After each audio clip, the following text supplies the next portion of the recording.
নমস্কার বন্ধুরা।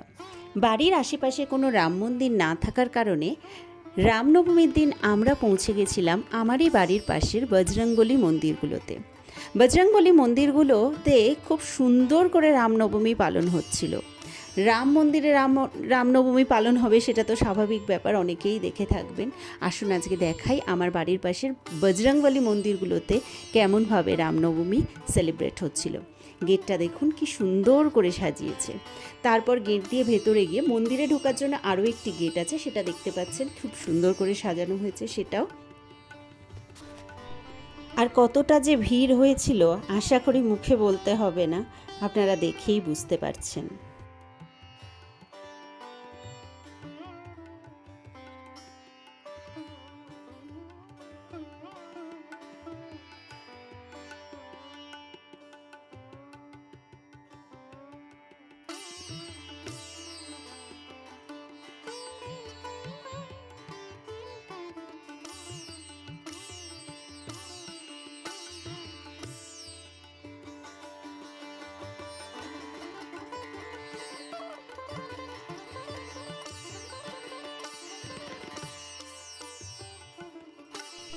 আর মেইন মন্দিরে ঢোকার আগে মন্দিরের যে আঙিনা, সেই জায়গাটায় এভাবে চতুর্দোলার মতো বানিয়ে রাম লক্ষ্মণ সীতার মূর্তি এরকম দুলছিল, খুব সুন্দর লাগছিল, আপনাদেরও দেখালাম।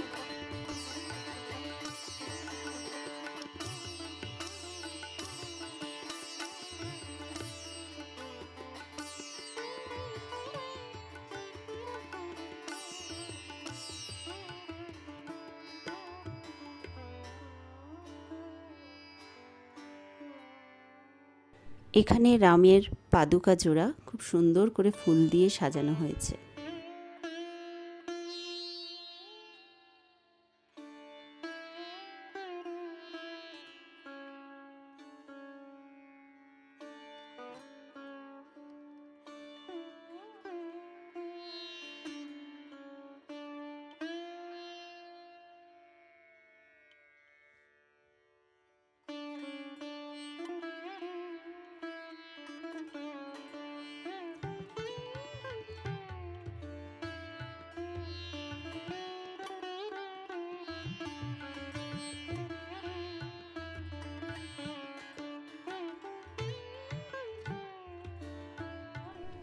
এবার মেইন মন্দিরে প্রবেশ করেছি।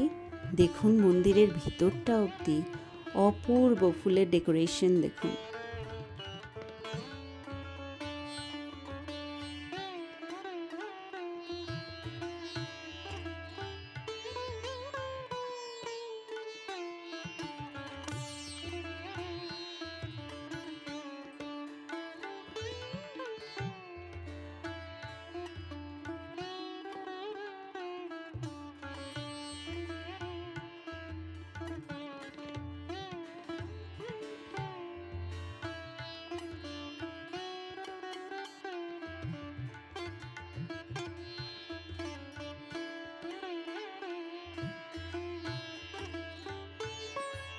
মেইন মন্দিরের ভিতরে রয়েছে বজরংবলীর বিগ্রহ।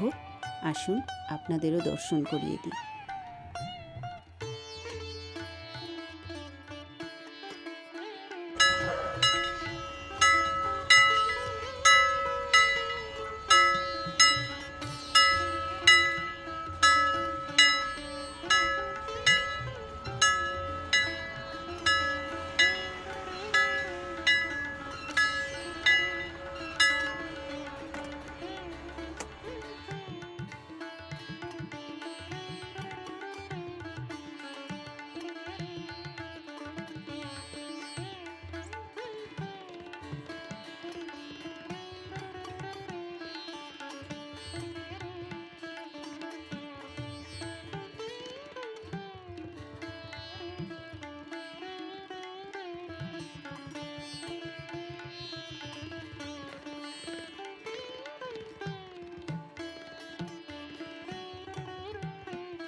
মন্দিরের ঠিক বাইরে এরকম স্টেজ করে সাংস্কৃতিক অনুষ্ঠান হচ্ছিল, দেখতেই পাচ্ছেন একজন সেতার বাদক সেতার বাজাচ্ছেন।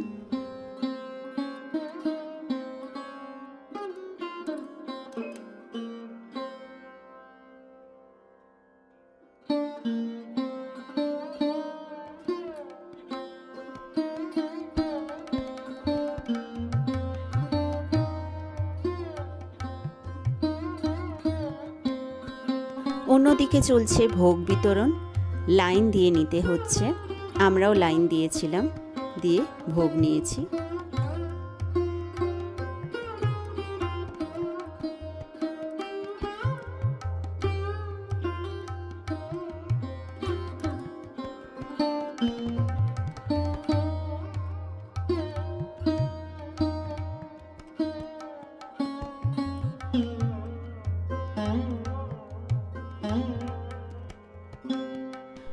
ভোগ খাওয়ার পর আমরা চলে এলাম অন্য আরেকটি বজরংবলী মন্দিরে।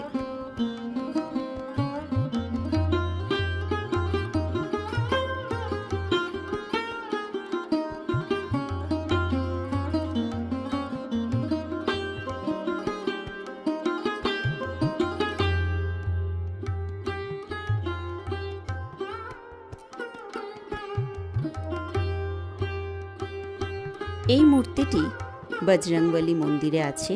মূর্তিটি অনেক বড়, দেখে হয়তো আপনারাও কিছুটা বুঝতে পারছেন, ক্যামেরায় তো ঠিক বোঝানো যায় না ওভাবে, তাও আপনাদের সাথে শেয়ার করলাম। ভীষণ সুন্দর লাগে এটা দেখতে, আর সাদা ধপধপে একদম এই মূর্তিটি। রাতের বেলা বলে অতটা সুন্দর করে পরিষ্কার করে বোঝানো যাচ্ছে না, তবুও, আর তার উপর আলো পড়ছে তো। जय श्री राम, जय बजरंगबली।